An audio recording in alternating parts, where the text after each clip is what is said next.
Kung sa NBA si LeBron James ang number 1 sa scoring leaders of all time, sino naman kaya ang sa PBA agaw?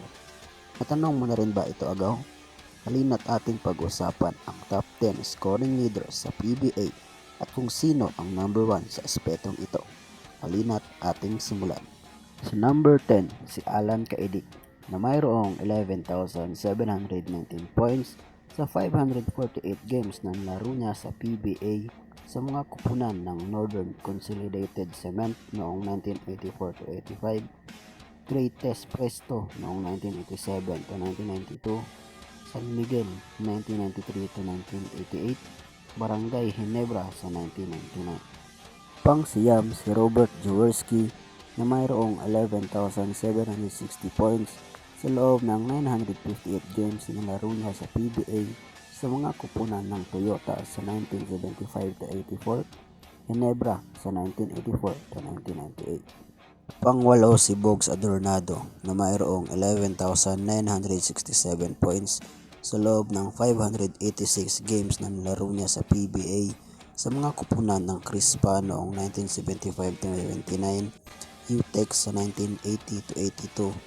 Great Taste sa 1983 to 85, Shell sa 1985 to 86, at Hills Bruce sa 1987. Pangpito si Jojo Lastimosa na mayroong 12,008 points sa loob ng 789 games ng laro niya sa PBA sa mga kupunan ng Pure Foods noong 1988 to 91,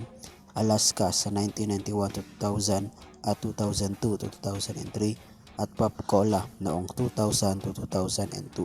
Pang-anim si Philip Cesar na mayroong 12,077 points sa loob ng 918 games na laro niya sa PBA sa mga kupunan ng Crispa noong 1975 to 84, Shell sa 1985 to 86, Great Taste sa 1987 to 88, at Hanihoram or Ginebra noong 1989 to 1991.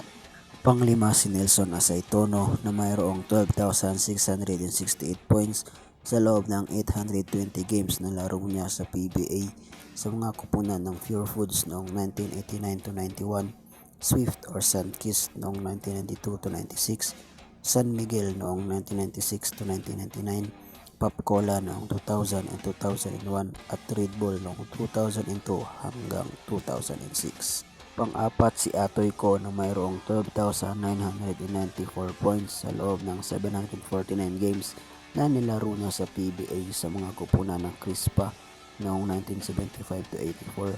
Manila Beer noong 1985 to 86, at Great Taste noong 1987 to 88. Pangatlo si Alvin Patrimonio na mayroong 15,091 points sa loob ng 857 games na nilaro niya sa PBA sa iisa lamang na kupunan, ang Pure Foods noong 1988 to 2004. Pangalawa si Abet Kidaben na mayroong 15,775